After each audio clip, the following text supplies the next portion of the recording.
મિત્રો આવી જાય ત્યાં સુધી આપણે સૌ પ્રથમ આપણે ભગવાનની પ્રાર્થના કરી લઈએ.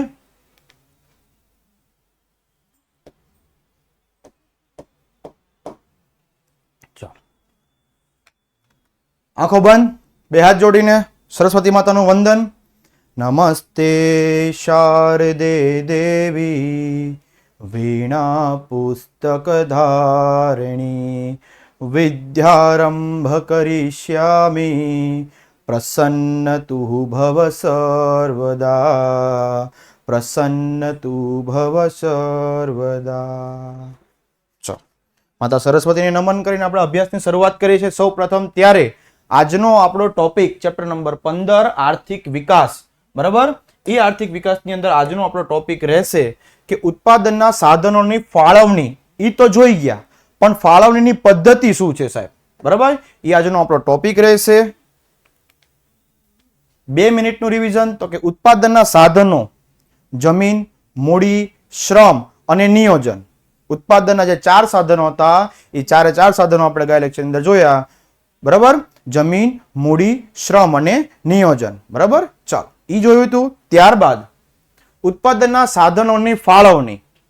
બરાબર, આ ઉત્પાદનના સાધનો, આ એની ફાળવણી. જો એક એક શબ્દ ખાલી નાનકડા શબ્દમાં જ તફાવત જોવા મળે છે. અહીંયા સાધનો કીધા, અહીંયા ફાળવણી કીધી. બરાબર, તો એના પણ કેટલા પ્રકાર પડતા હતા? ઉત્પાદનના સાધનોની ફાળવણી કેટલા પ્રકાર હતા? 4. Yes, very good. કયા કયા? તો કે અમર્યાદિત જરૂરિયાત, જરૂરિયાતનો અગત્યનો ક્રમ, મર્યાદિત સાધનો અને સાધનોની વૈકલ્પિક ઉપયોગ. આ 4 વિશે આપણે ગયા લેક્ચરની અંદર જોયું હતું. બરાબર, ત્યારબાદ આજનો આપણો ટોપિક શું છે? ચાલો, હા, શોર્ટકટ પણ આપી દઉં સાથે સાથે. ચાલો, આજે આપણે જોવાનું છે ઉત્પાદનના સાધનોની ફાળવણીની પદ્ધતિ. આજનો આપણો ટોપિક છે. બરાબર, ચાલો, પ્રકાર શું છે, શું કહેવા માંગે છે એ આપણે જોઈએ. શોર્ટકટ આપી દઈશ પણ છેલ્લે. આજે શ્યોર શોર્ટકટ આપીશ છેલ્લે. શ્યોર એકદમ. બરાબર, છેલ્લે સુધી જોડાયેલા રહેશે એવા વિદ્યાર્થી મિત્રોને 8મા ચેપ્ટરની શોર્ટકટ મળશે. ચાલો,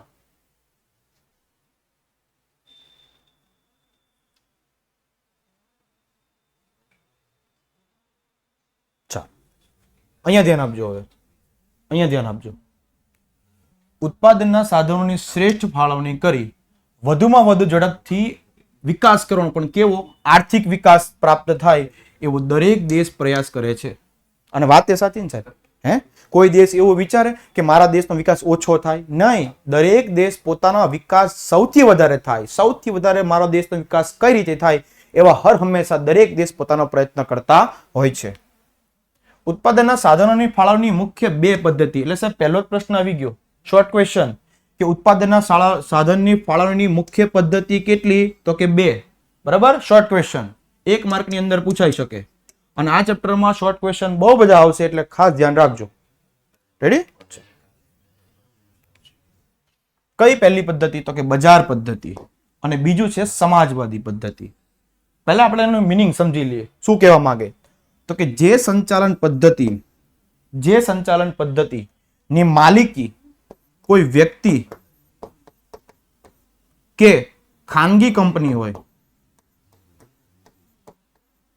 રેડી, એવી કંપનીને બજાર પદ્ધતિ કહેવાય. કે જેમાં સરકારનું કોઈ નિયંત્રણ ન હોય, કોઈ ખાનગી વ્યક્તિ પોતાની મરજી મુજબ આ પદ્ધતિથી વેપાર કરી શકે છે. એટલે કોઈ માની લો કે કોઈ કંપનીનો ઉદ્યોગપતિ હોય, બરાબર, એને જે ઈચ્છાઓ થાય, જેટલું ઉત્પાદન કરવું હોય, જેટલું વેચાણ કરવું હોય, જેટલો નફો કમાવો હોય, બધી જ વસ્તુઓ પોતાની રીતે કરી શકે છે. જ્યારે સમાજવાદી પદ્ધતિ ના માલિક જ કોણ હોય છે? તો કે રાજ્ય સરકાર. રેડી? તો હવે રાજ્ય સરકાર માલિક હોય તો બધી જ વસ્તુ સરકાર કે એમ જ કરવું પડે. બરાબર, ઉત્પાદન, નફો, વેચાણ, કારીગરને કેટલા રાખવા, બરાબર, કેટલું ઉત્પાદન કરવું, કેટલું વેચાણ કરવું, બધી જ બાબતો કોણ નક્કી કરશે? સરકાર. રેડી? તો ઉત્પાદનના સાધનની કેટલી ફાળવણીની પદ્ધતિ? તો કે 2. પહેલું કીધું બજાર પદ્ધતિ અને બીજું કીધી સમાજવાદી પદ્ધતિ. આ બંને પદ્ધતિ એકબીજાથી તદ્દન વિરોધી છે. રેડી? બજાર પદ્ધતિમાં જે રીતથી કામ થાય છે એ પદ્ધતિથી સમાજવાદીમાં થતું નથી. સામે બંને એકબીજાના વિરોધી છે. રેડી? આની કંઈક નિયમો હોય છે, આના કંઈક અલગ નિયમો હોય છે. આના વ્યક્તિ માલિક અલગ હોય છે, આના વ્યક્તિ પણ માલિક અલગ હોય છે. બંનેને ડિટેલમાં જવાનું છે. બંનેને ડિટેલમાં જવાનું છે. આ ખાલી સામાન્ય માહિતી છે. આ બંને પદ્ધતિઓ સમન્વય કરી, સમન્વય એટલે એક પ્રકારનો કહેવાય ને, સમાવેશ કરી નાખે, છતાં પણ સંકલન કરી નાખે તો પણ અન્ય કેટલીક પદ્ધતિઓ વિકસે છે. એટલે સાહેબ મારે બજાર પદ્ધતિ પણ નથી અપનાવી અને મારે સમાજવાદી પણ નથી અપનાવી, તો બીજી કોઈ અન્ય પદ્ધતિ છે? હા, મિશ્ર અર્થતંત્ર. મિશ્ર અર્થતંત્ર કે જેને સમાજવાદી પદ્ધતિ પણ ન અપનાવી હોય, જેને બજારવાદી પદ્ધતિ અપનાવી ન હોય, એવા લોકોને મિશ્ર અર્થતંત્ર. રેડી? એક આખી અલગ પદ્ધતિ છે, એના વિશે પણ આપણે ભણવાનું રહેશે. ચાલો,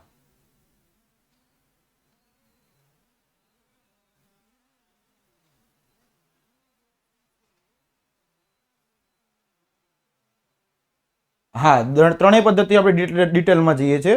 2 જ મિનિટ. હા,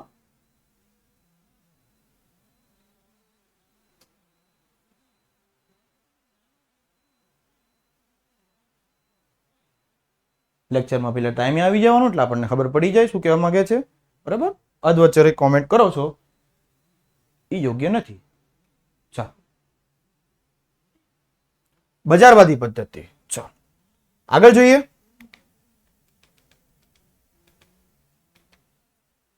દરેક દેશ પોતાની અનુરૂપ હોય એવી એક યા બીજી પદ્ધતિ, એટલે ભારત દેશને બજાર પદ્ધતિ અપનાવી કે સમાજવાદી પદ્ધતિ અપનાવી, કોઈ બીજા દેશને આ પદ્ધતિ આ પદ્ધતિ, બે માંથી કોઈ પણ એક પદ્ધતિ અપનાવી પડે છે. અને ઉત્પાદનના સાધનોની ફાળવણી અંગેની મુખ્ય પદ્ધતિઓની સમજૂતી નીચે મુજબ છે. ચાલો ડિટેલમાં જઈએ. પહેલું કીધું બજાર પદ્ધતિ. પહેલું કીધું બજાર પદ્ધતિ. અમેરિકા, જાપાન વગેરે જેવા દેશોએ પોતાની આર્થિક વિકાસ માટે બજાર પદ્ધતિથી કર્યો હતો. એટલે આ પહેલો જ ક્વેશ્ચન આવી ગયો, શોર્ટ ક્વેશ્ચન. કયા દેશોએ બજાર પદ્ધતિથી પોતાનો વિકાસ કર્યો? તો કે અમેરિકા અને જાપાન.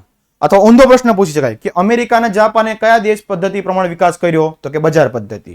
આ ચેપ્ટરમાંથી શોર્ટ ક્વેશ્ચન બહુ આવશે એટલે ખાસ ધ્યાન રાખજો. જે અક્ષરોને હાઇલાઇટ કરેલા હોય એવા શબ્દો પર મુખ્ય ભાર આપવાનો રહેશે. રેડી? તો અમેરિકા અને જાપાન જેવા દેશોએ પોતાનો વિકાસ કરવા માટે, પોતાના દેશનો વિકાસ કરવા માટે કઈ પદ્ધતિ અપનાવી? તો કે બજારવાદી પદ્ધતિ. અને બજાર પદ્ધતિને મૂડીવાદી પદ્ધતિ એટલે આનું બીજું નામ આવી ગયું સાહેબ. બરાબર?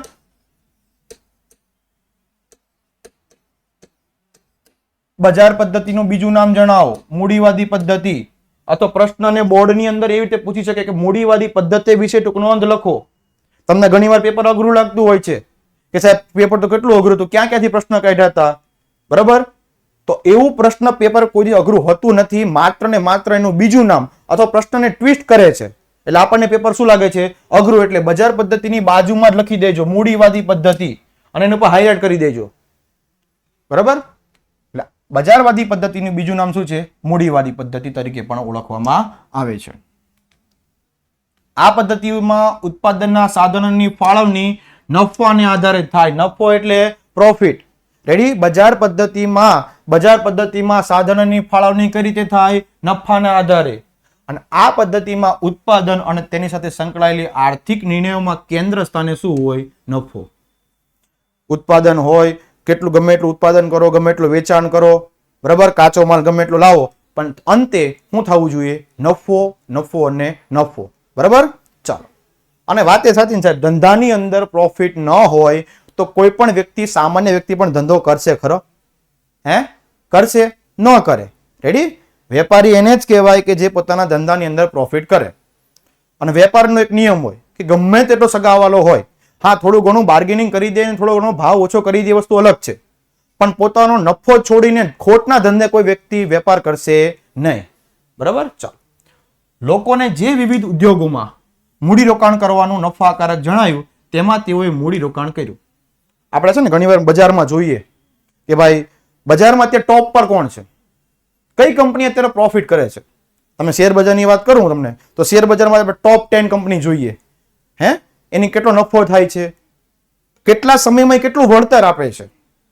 બધું આપણે ચેક કરતા હોય છે, પછી આપણે આપણા પૈસાને ઇન્વેસ્ટ કરતા હોઈએ છીએ. રેડી? ચાલો. હા, જો કોમેન્ટ સેશનમાં આવી ગઈ કંપનીના નામ, ટાટા, બિરલા, અદાણી, અંબાણી. રેડી? ચાલો. એટલે મૂડી રોકાણ ક્યાં હોય? કે જ્યાં નફો વધારે હોય ત્યાં. બરાબર? ચાલો. હું મારા 10,000 રૂપિયાનું રોકાણ કરું છું, તો એની સામે મને વળતર કઈ મળે છે? તો કે હા, મને પ્રોફિટ સ્વરૂપે કંપની પ્રોફિટ થશે તો મને અમુક ટકા ભાગ આપશે.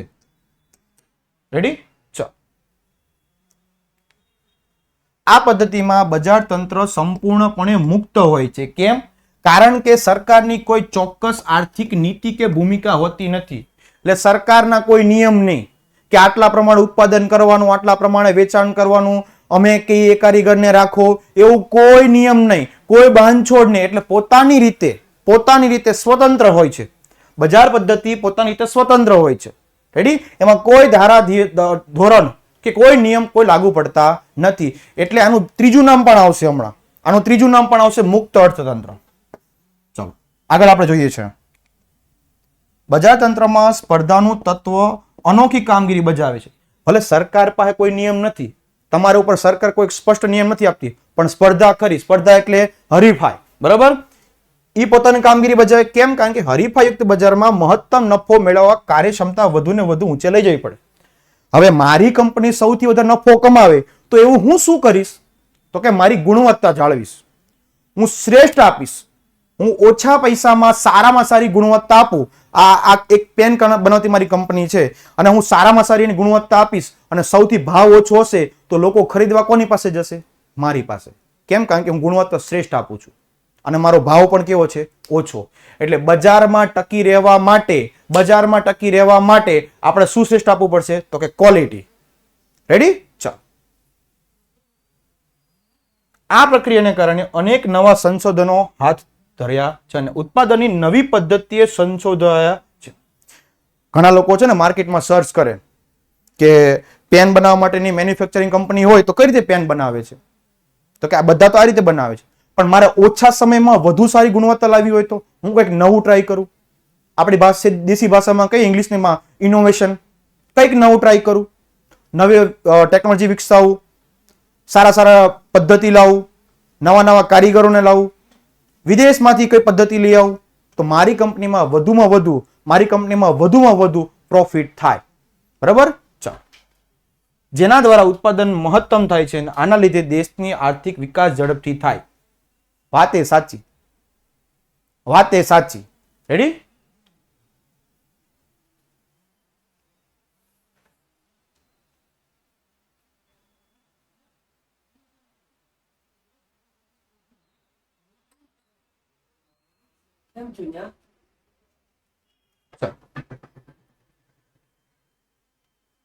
આગળ કે જે દેશ કંપની સૌથી વધારે વિકાસ થાય, પોતાની ટેકનોલોજી સારી હોય, સારી ગુણવત્તા આપે, હરીફાઈમાં સૌથી વધારે હોય, એવા જ દેશનો વિકાસ કેવો થાય છે? ઝડપથી.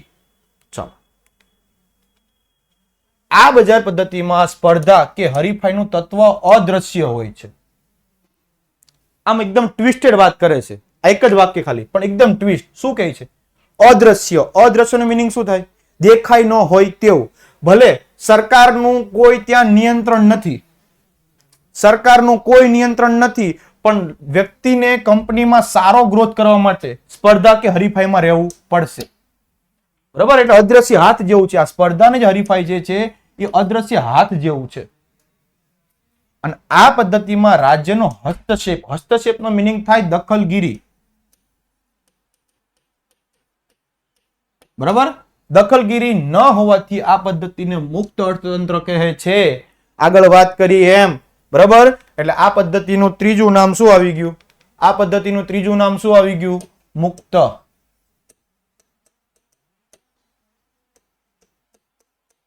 અર્થતંત્ર. બરાબર? ચાલો. એટલે બજાર પદ્ધતિ પહેલું નામ, બીજું નામ મૂડીવાદી પદ્ધતિ અને ત્રીજું નામ છે મુક્ત અર્થતંત્ર. બરાબર? કોઈ પણ રીતે પૂછી શકે મુક્ત અર્થતંત્ર વિશે ટૂંક નોંધ જણાવો તો આ જ લખવાની, મૂડીવાળી પદ્ધતિ તો આ જ લખવાની, બજાર પદ્ધતિ તો આ જ લખવાની. ચાલો.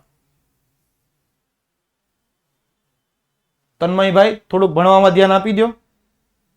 બરાબર? કોમેન્ટ સેશન બંધ રાખો. અને જે લોકોને ભણવું જ છે ને કહેવાય ધ્યાન આપવું છે એવા લોકો કોમેન્ટ સેશન બંધ રાખશે. રેડી? ચાલો. એટલે આ પદ્ધતિનું ત્રીજું નામ શું થયું? મુક્ત અર્થતંત્ર. રેડી? ચાલો. હવે છે બજાર પદ્ધતિના લક્ષણો. આ લક્ષણો કઈ નવી વસ્તુ નથી. તમે જોજો, આ લક્ષણો કઈ જ નવા નથી. આપણે જે ભણી ગયા ને એના જ લક્ષણો છે.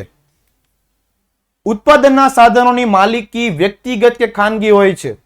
મેં પહેલા જ કીધું હતું કે બજાર પદ્ધતિનો માલિક કોણ? કોઈ વ્યક્તિ કે ખાનગી વ્યક્તિ પણ હોઈ શકે. મારે ધારો કે કોઈ વ્યવસાય કરવો છે તો હું બજાર પદ્ધતિ પ્રમાણે કરી શકું, કારણ કે હું વ્યક્તિગત છું. અથવા હું ખાનગી વ્યક્તિ, મારી ખાનગી પ્રાઇવેટ કંપની પણ બનાવી શકું છું. બજાર પદ્ધતિમાં આર્થિક પ્રવૃત્તિના કેન્દ્રમાં નફો હોય છે. આવી ગયો આગળ. બરાબર? કેન્દ્રમાં કોણ? નફો. ગ્રાહકોને પસંદગી કરવાની વિશાળ તક મળે છે. 10 કંપની હોય એમાંથી સારામાં સારું કોનું? તો કે ફર્સ્ટ નંબર પર હોય એનું. હું એનામાંથી ખરીદી શકું. રેડી? ચલો. સરકારનો હસ્તક્ષેપ બજારમાં હોતો નથી. અહીંયા જ આવ્યું જો. આ હસ્તક્ષેપ હોતો નથી. એકની એક વાતને ફરી વાર કરે છે. રેડી? એટલે એકદમ ઈઝી થઈ જાય. આ બજાર પદ્ધતિના લક્ષણો જે છે, લક્ષણો, લાભ અને મર્યાદા, એ બંને વસ્તુ ધારો કે 2 માર્કની અંદર પૂછી શકાય. અને અગત્યનો પ્રશ્ન છે. રેડી? ચાલો. એટલે સરકાર આમાં કોઈ દખલગીરી કરતી નથી. મારી રીતે મુક્ત રીતે હું ધંધો કરી શકું છું. રેડી? ચાલો. ઉત્પાદનમાં સાધનોની ફાળવણી નફા આધારિત હોય છે. નફો થાય તો ઉત્પાદન વધારે થશે અને તો વેચાણ વધારે થશે. ટૂંકમાં મધ્યમમાં મેન બજાર પદ્ધતિમાં નફો, નફો અને નફો. રેડી? ચાલો. આર્થિક નિર્ણયો ભાવતંત્રને આધારે લેવાય. આ પેન 200 રૂપિયાની બનતી હોય તો આનો ભાવ હું 200 રૂપિયા રાખી શકું. બરાબર? આર્થિક નિર્ણયો, નાણાકીય નિર્ણયો ભાવતંત્રને આધારે લેવામાં આવે છે. બજારમાં જેટલી વસ્તુઓ જે એની કિંમત હોય એ કિંમતે બજાર પદ્ધતિમાં રાખી શકાય છે. રેડી? પછી એવું ન હોય કે સરકાર ભલે કહેતી નથી પણ હું 200 ની જગ્યાએ હું 150 માં આપી દઉં, એમ ન હોય. રેડી? ચાલો. બજાર પદ્ધતિના લાભ બરાબર કયા છે? તો બજાર પદ્ધતિમાં વ્યક્તિનું આર્થિક સ્વતંત્ર જળવાય છે. મને પોતાની રીતે મને જે મજા આવે એ કંપનીમાં હું વસ્તુ લઈ શકું છું.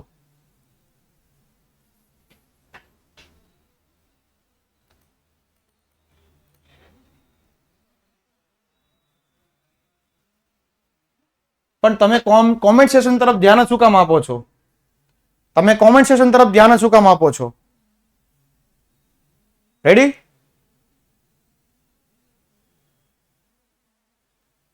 ચાલો. ટેકનિશિયન ટીમને કહી દઉં છું, સાહેબ તન્મયભાઈનો નંબર લઈ આવો ને. બરાબર? એસએસના લેક્ચરમાં તન્મયભાઈ છે, એમનો નંબર લઈ આવો. એમના વાલી સાથે વાત કરી લે આપણે ચાલુ લેક્ચરની અંદર. ચાલો તન્મયભાઈ 2 મિનિટ, તમને હમણાં ફોન આવે ચાલુ લેક્ચરની અંદર, જોઈ રાખો. આગળ. ઉત્પાદનના સાધનોનો મહત્તમ અને કાર્યક્ષમ ઉપયોગ થાય છે. જો આ યોગ્ય શબ્દ કે ચોપડીમાં નથી પણ કાર્યક્ષમનો મિનિંગ જ લખી દીધો. યોગ્ય. પહેલા મહત્વ સમજીએ. ઉત્પાદનના સાધનો જે છે એનો મહત્તમ ઉપયોગ થાય. વધારેમાં વધારે કંપની પોતાના મહત્તમ ઉપયોગ કરે છે, કારણ કે બધું જ વ્યવસ્થિત છે. યોગ્ય ગુણવત્તા આપે છે, સારો માલ આપે છે, સારું ઉત્પાદન થાય છે, સારું વેચાણ થાય છે, સારો નફો થાય છે, તો વધુમાં વધુ ઉપયોગ થાય અને કાર્યક્ષમ થાય યોગ્ય રીતે. આ પદ્ધતિમાં કાર્ય યોગ્ય પદ્ધતિથી થાય છે. રેડી? કાર્યક્ષમનો મિનિંગ જ થાય યોગ્ય. મહત્તમ ઉત્પાદન હાંસલ કરી શકાય છે. હાંસલ એટલે મેળવી શકાય છે.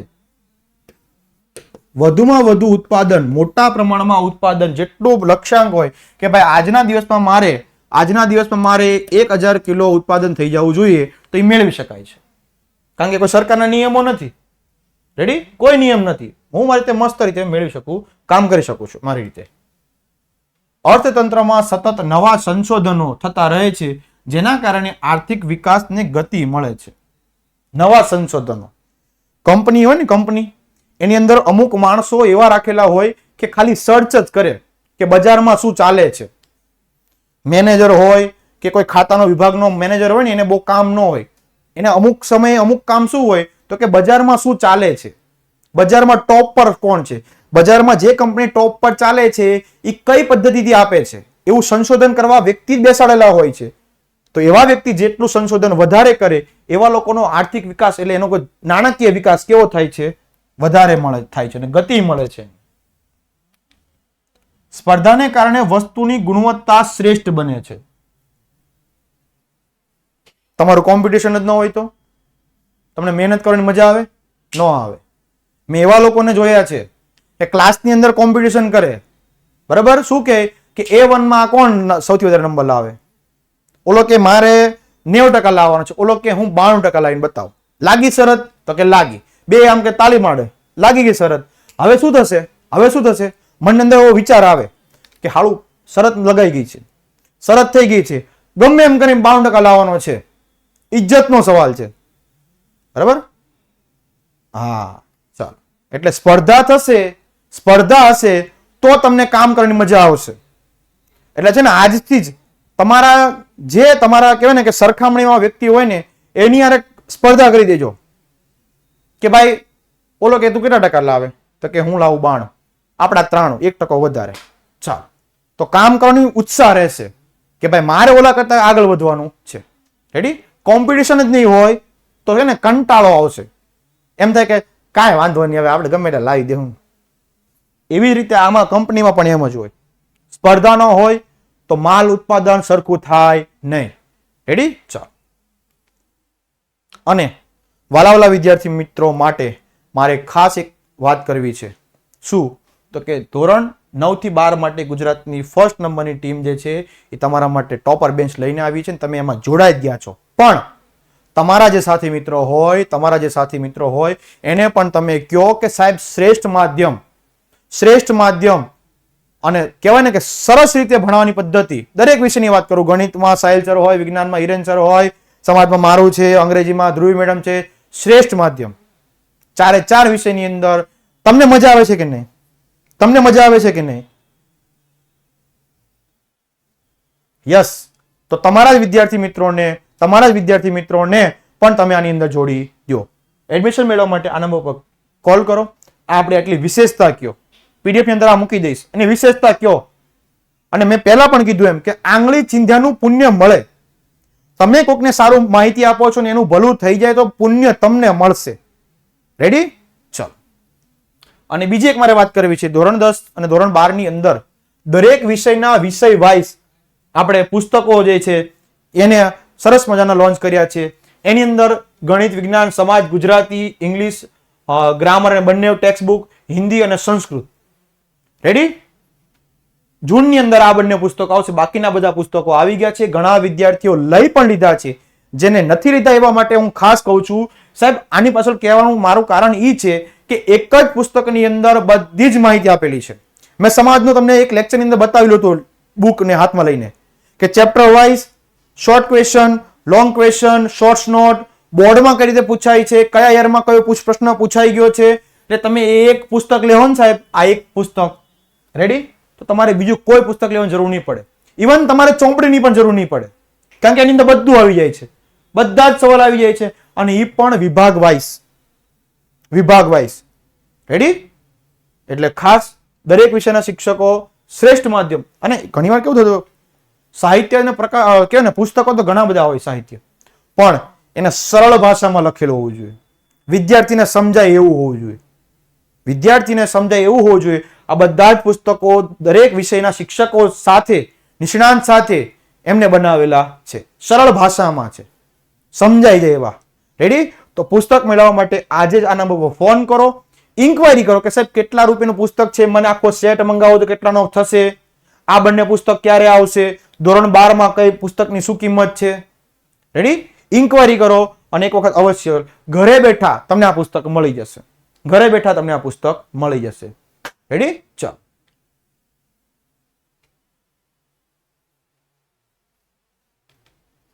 અને આગળ બજાર પદ્ધતિની મર્યાદાઓ એટલે ખામી. તો આના પર હાઇલાઇટ કરી દેજો. બુકમાં એક વખત લખવાનું છે.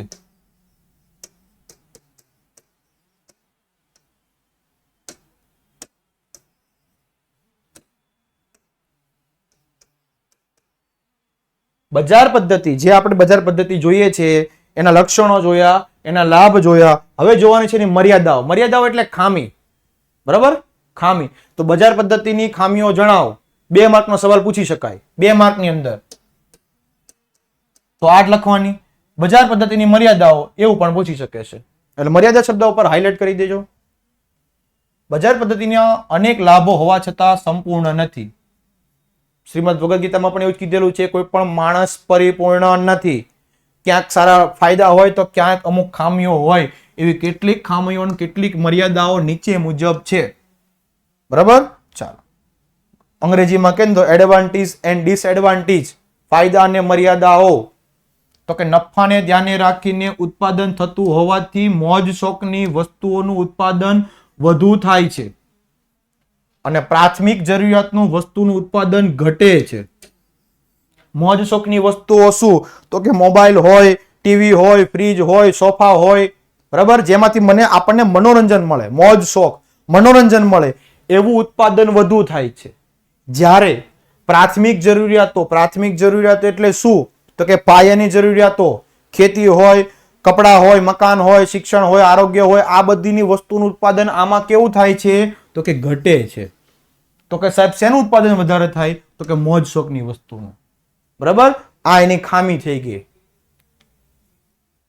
રાજ્યની કોઈ નીતિ વિષયક ભૂમિકા ન હોવાથી કુદરતી સંપત્તિનો દુર્વ્યય થાય છે.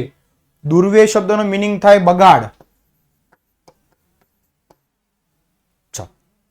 સરકારની કોઈ એમાં નિર્ણય હોતા નથી, પોતાની રીતે સ્વતંત્ર હોઈ શકે છે, જેના કારણે કુદરતી સંપત્તિનો દુર્વ્યય કરે છે, બગાડ. કુદરતી સંપત્તિનો શું કરે છે? બગાડ. કેમ? જો એક ઉદાહરણ આપું કે ભાઈ પાણી જે છે એ જે તે સરકારને જે તે મહાનગરપાલિકા પૂરી પાડતી હોય છે, પણ પાણી ઉપર કોઈ પ્રકારનો નિયંત્રણ સરકારનો ન હોય તો ગમે એ વ્યક્તિ ગમે તેટલો ઉપયોગ કરી શકે, અને ઉપયોગ કરશે તો એનો શું થશે? દુર્વ્યય થશે, બગાડ થશે.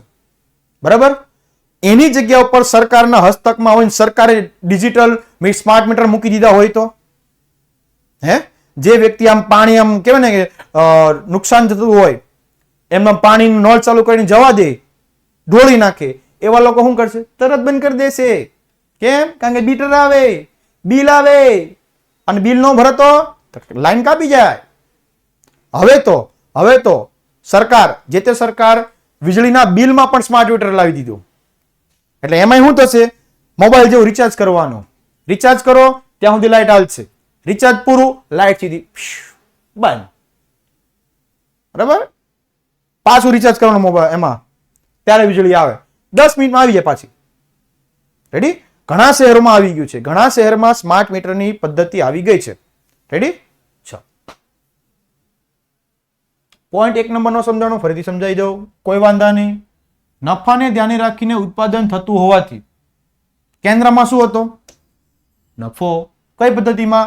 બજાર પદ્ધતિમાં. એમાં ઉત્પાદન મોજ શોખનું કેવું થાય છે?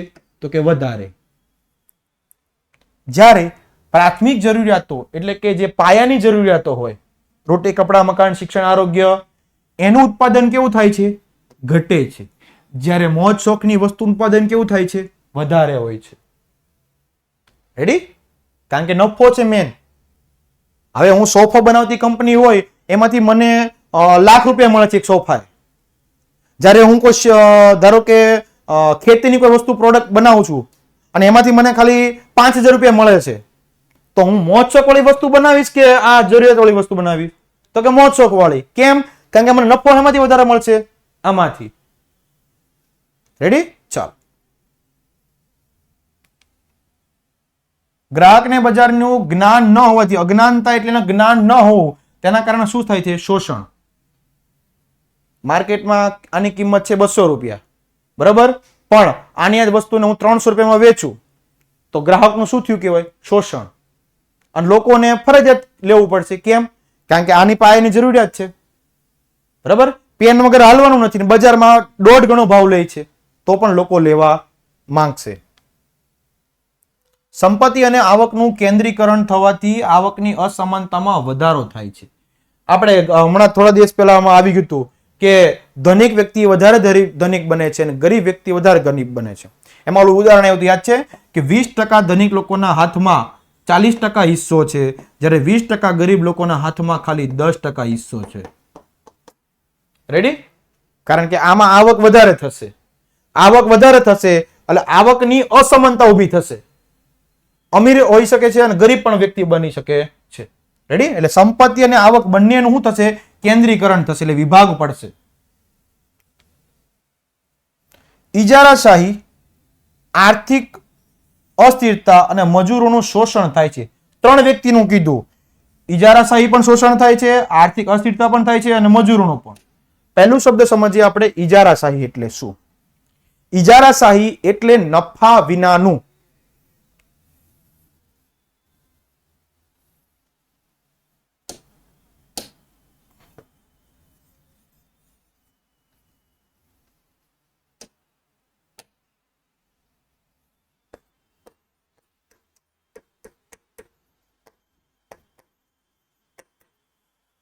અર્થશાસ્ત્રની ભાષામાં ઇજારાહી શબ્દનો મિનિંગનો એવો અર્થ થાય છે કે જેમાં ઉત્પાદન કરતી કંપની માત્ર એક જ હોય. એક જ કંપની આ વસ્તુનું ઉત્પાદન કરે છે, તો હવે એનો બજારમાં કોમ્પિટિશન કોઈ ખરું? નહીં, કોઈ નહીં. તો નફા વિનાનું થયું ને. રેડી? કે સામે કોઈ છે જ નહીં, સામે કોઈ વ્યક્તિ છે જ નહીં. જ્યારે આર્થિક અસ્થિરતા એટલે નાણાકીયનું કોઈ પ્રમાણ હોતું નથી અને મજૂરોનું શું થાય છે? શોષણ થાય છે, જેના કારણે ભય રહે છે. ભય એટલે ડર. આપણે કેમ આ મારો ભયલો છે, તો એ તો ભાઈ થયો, અમારો ભયલો છે, ભાઈ થયો. આ ભય એટલે ડરની વાત કરે છે. બરાબર? ચાલો, હવે છે સમાજવાદી પદ્ધતિ. બજારવાદી પદ્ધતિ અહીંયા પૂર્ણ. બજારવાદી પદ્ધતિ અહીંયા પૂર્ણ. પહેલા સમાજવાદી પદ્ધતિ આપણે જોઈએ છે. ટાઈમ જે લગતા હોય એ મને ખબર છે કે ટાઈમ શું થયો છે. બહુ ઉતાવળ હોય તો તમે તારે જઈ શકો છો. રેડી? ચાલો, સમાજવાદી પદ્ધતિ તો કે બજાર પદ્ધતિની અંદર અનેક ખામીઓ આવી અને ઘણી બધી નિષ્ફળતાઓના કારણે સમાજવાદી પદ્ધતિનો ઉદ્ભવ થયો. 1 માર્કમાં પૂછાઈ શકે કે સમાજવાદી પદ્ધતિનો ઉદ્ભવ કઈ રીતે થયો? તો કે બજારવાદી પદ્ધતિ નિષ્ફળ ગઈ એટલે. બરાબર? શું કરું? થાય આવું, ભાઈ થાય આવું. ચાલો, કાંઈ વાંધો નહીં. રશિયા અને ચીન જેવા દેશો, એટલે 1 માર્કનો પાછો પ્રશ્ન આવ્યો કે સમાજવાદી પદ્ધતિમાં કયા દેશે આ પદ્ધતિને અપનાવી? તો કે રશિયા અને ચીન. રશિયા અને ચીન. બજારવાદી પદ્ધતિમાં કયા દેશો હતા? બજારવાદી પદ્ધતિમાં કયા દેશો હતા?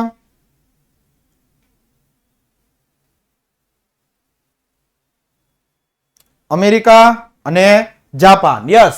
જ્યારે સમાજવાદી પદ્ધતિમાં રશિયા અને ચીન. આ બંને દેશોએ આ પદ્ધતિને અપનાવીને ઝડપથી આર્થિક વિકાસ હાંસલ કર્યો. એટલે હાંસલ કર્યો એટલે મેળવ્યો. કાંઈ વાંધો નહીં, અમે કરશું. સમાજવાદી પદ્ધતિ એ બજાર પદ્ધતિ તદ્દન વિરુદ્ધમાં છે, આગળ આવી ગયું. સમાજવાદી આર્થિક પદ્ધતિમાં બધા જ આર્થિક નિર્ણયો રાજ્યતંત્ર દ્વારા લેવામાં આવે છે. આગળ સમજાવી દીધું કે તમામ પ્રકારના નિર્ણયો કોણ લે? રાજ્યતંત્ર, એટલે કે રાજ્ય સરકાર. રાજ્ય સરકાર. ઉત્પાદનના બધા જ સાધનોની માલિકી કોની હોય? રાજ્યની હોય. એકની એક વાત કરે છે. આ પદ્ધતિમાં સમગ્ર અર્થતંત્રનું સંચાલન કોનું હોય? રાજ્યનું હોય. ઉત્પાદનમાં મૂડીરોકાણના સાધનની ફાળવણી, ઉત્પાદનની વહેંચણી કોની હોય? સમાજની જરૂરિયાતને ધ્યાનમાં રાખીને, તો કે રાજ્યતંત્રો દ્વારા. ટૂંકમાં એમ કહે છે રાજ્ય માલિક, રાજ્ય વહેંચણી કરે, રાજ્ય સંચાલન કરે અને રાજ્ય બધું જ ઉત્પાદનમાંથી સાધનો, મૂડીરોકાણ, ઉત્પાદન બધું જ કોણ કરે? રાજ્ય સરકાર.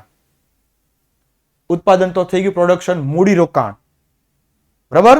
મૂડીરોકાણ પણ આગળ આવી ગયું. યંત્રો ને બધું આવતું હતું આપણે મૂડીરોકાણમાં. સાધનોની ફાળવણી, કયા વિભાગની અંદર કેટલું કામ કરવાનું છે, એ બધું સરકાર કોણ કરે? રાજ્ય. બરાબર? અને ઉત્પાદનની વહેંચણી, ટૂંકમાં બધું જ કામ કોણ કરે? રાજ્ય સરકાર. એટલે મેં 3 શબ્દોમાં એક સરખા કર્યા: રાજ્ય, રાજ્ય અને રાજ્ય. રેડી? સમાજવાદી પદ્ધતિમાં કેન્દ્ર સ્થાને નફો નહીં. બજારમાં કોણ હતું મુખ્ય સ્થાન પર? નફો. જ્યારે સમાજવાદીમાં નફો નહીં, પરંતુ શેનું? તો કે સમાજનું કલ્યાણ રહેલું છે. 1 માર્કની અંદર પૂછાય છે. સમાજવાદી પદ્ધતિમાં મુખ્ય કેન્દ્ર સ્થાન પર કોણ હોય છે? હાઇલાઇટ કરી દેજો, અંડરલાઈન. કેન્દ્ર સ્થાન પર કોણ હોય છે? સમાજનું કલ્યાણ, એટલે હિત. સમાજનું હિત થાય, સમાજનું ભલું થાય. બરાબર? સમાજનું ભલું, કલ્યાણ એટલે ભલું થાય એવું આ પદ્ધતિનો વિચાર છે. રેડી? 1 માર્કનો પ્રશ્ન પૂછાઈ શકે કે બજારવાદી પદ્ધતિમાં મુખ્ય કોણ હોય છે? તો કે નફો હોય. સમાજવાદી પદ્ધતિમાં મુખ્ય કોણ હોય છે? તો કે સમાજનું કલ્યાણ. અહીંયા એટલે જ મેં કરી દીધા. જેટલા શબ્દો મારા લેક્ચરની અંદર જેટલા શબ્દો ગ્રીન, બ્લુ કે યલો હોય, બરાબર, એટલે સમજી જવાનું કે આ શબ્દો મહત્વના છે અને તમારે આવા શબ્દોની અલગથી શોર્ટ્સ નોટ બનાવી દેવાની. ઉપર લખવાનું સમાજવાદી પદ્ધતિ, પહેલો મુદ્દો આપવાનો રશિયા ચીન, બીજો મુદ્દો આપવાનો તદ્દન વિરોધી, ત્રીજો મુદ્દો આપો રાજ્યતંત્ર, ચોથો મુદ્દો આપો માલિકીની રાજ્ય. આવા અલગ નાના મુદ્દા બનાવો તો સવાલ યાદ રહે કે ન રહે? રે અને રે જ. ચાલો, ચીજ વસ્તુનું ઉત્પાદન અને ભાવો કોણ નક્કી કરે? રાજ્ય. અલ્યા આ તો પૂરું જ નથી થતું. ઉત્પાદન, માલિકી, સંચાલન નિર્ણયો, ફાળવણી, મૂડીરોકાણ અને ઉત્પાદન બધું જ કોણ કરે? રાજ્ય સરકાર, રાજ્યતંત્ર અને રાજ્યતંત્ર જ. રાજ્ય નક્કી કરેલા ઉત્પાદનના લક્ષ્યાંકોને સિદ્ધ કરવાની જવાબદારી રાજ્ય સંચાલિત છે અને કારખાનાઓની હોય છે. બરાબર? ખેતી પણ રાજ્યની માલિકીની હોય છે. લે કાંઈ બાકી ન રહ્યું. શ્રમિકો તેમની ક્ષમતા મુજબ વેતન આપવામાં આવે છે. ક્ષમતા મુજબ કે ભાઈ કારીગરને તો એ પ્રમાણે પગાર, મેનેજરને તો એ પ્રમાણે પગાર, અને તે મુજબ કામ પણ લેવામાં આવે છે. બેહવાનો પગાર આપે? કોઈ ન આપે. બરાબર? કોઈ ન આપે. સમજાય છે? હા, જે પ્રમાણે પૈસા એ પ્રમાણે કામ. આજના સમયની અંદર કોઈ એમ કે બેહવાનો ખાલી પગાર મળે છે તે વાતમાં દમ નથી. જેટલો પગાર આપે એનાથી 1.5 ગણું કામ કરાવી લે મારા વાલા. સમજાય છે? ચાલો. અને જેની તમે આતુરતાથી રાહ જોઈ રહ્યા છો, એવી ચેપ્ટર નંબર 8ની શોર્ટકટ તમારી સમક્ષ રજૂ થાય છે. એ પહેલા તમને ચોખવટ કરી દઉં કે આ શોર્ટકટ જે મેં બનાવી છે એની અંદર ખાલી એક સેમ્પલ છે. મેં બનાવી છે, તમને કામ લાગે તો તમે આ પણ વાંચી શકો અને તમારી રીતે પણ બનાવી શકો છો. પહેલો મુદ્દો આપી દેવાનો જમીનના પ્રકાર.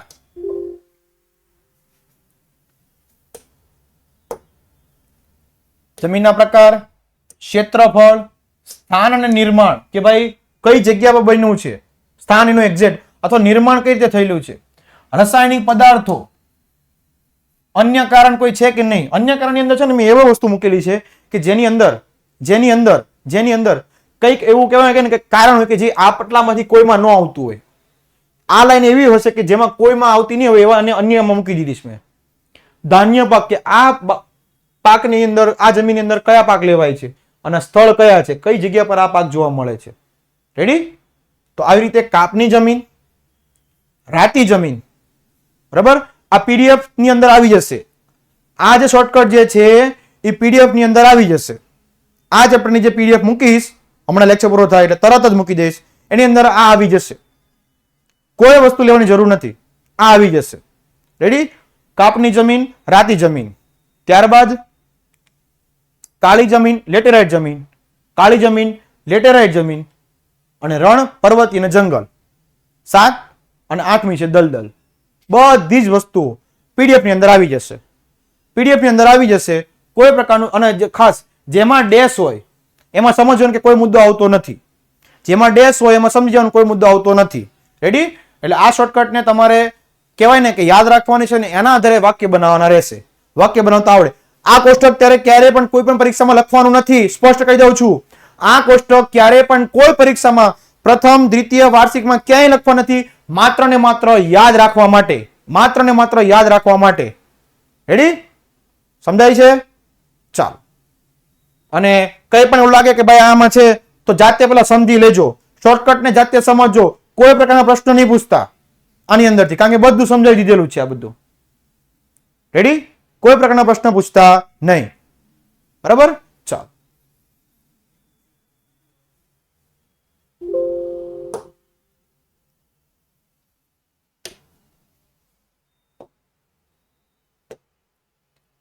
આવતા લેક્ચરની અંદર આપણે સમાજવાદી પદ્ધતિના લક્ષણો, એની મર્યાદાઓ, એની ખામીઓ અને મિશ્ર અર્થતંત્ર એવી તમામ પ્રકારની ત્રણેયની ચર્ચાઓ કરી અને ત્યારબાદ આપણે લેક્ચર અહીંયા તે લેક્ચરને વિરામ આપું છું. આવતા લેક્ચરની અંદર જ્યારે મળે છે ત્યારે ફરીવાર પાછી અહીંયાથી ચર્ચા કરીશું. આજ સુધી આટલું રાખું છું. ફટાફટ 1 મિનિટની અંદર મને કહી દો સરસ મજાનું તમારા માટે મેં કંઈક કામ કર્યું છે તો તમે પણ મને એક પોલ આપી દો. શોર્ટકટ મુકાઈ જશે. પીડીએફ ની અંદર વ્યવસ્થિત દેખાય એ રીતે આવી જશે. કોઈ ટેન્શન નથી.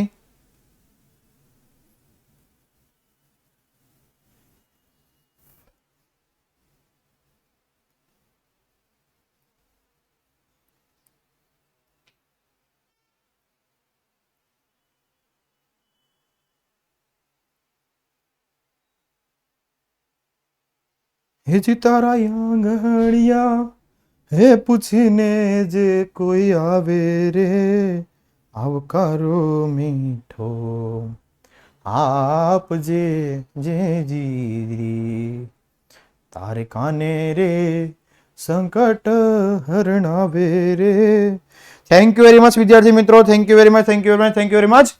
ક્ષમા ચાહું છું આજનો લેક્ચર લેટ થયો છે, પણ આવી જ રીતે સરસ મજાની રીતે મોજ મસ્તી સાથે ભણવાનું રહેશે, શોર્ટકટ સાથે ભણવાનું રહેશે. અને મળે છે આવતા લેક્ચર અંદર. ત્યાં સુધી હું પાર્થ જાની રજા લઉં છું. જય હિન્દ, જય ભારત. ભારત માતા કી જય. વંદે માતરમ. જય જય ગરવી Gujarat. Thank you very much.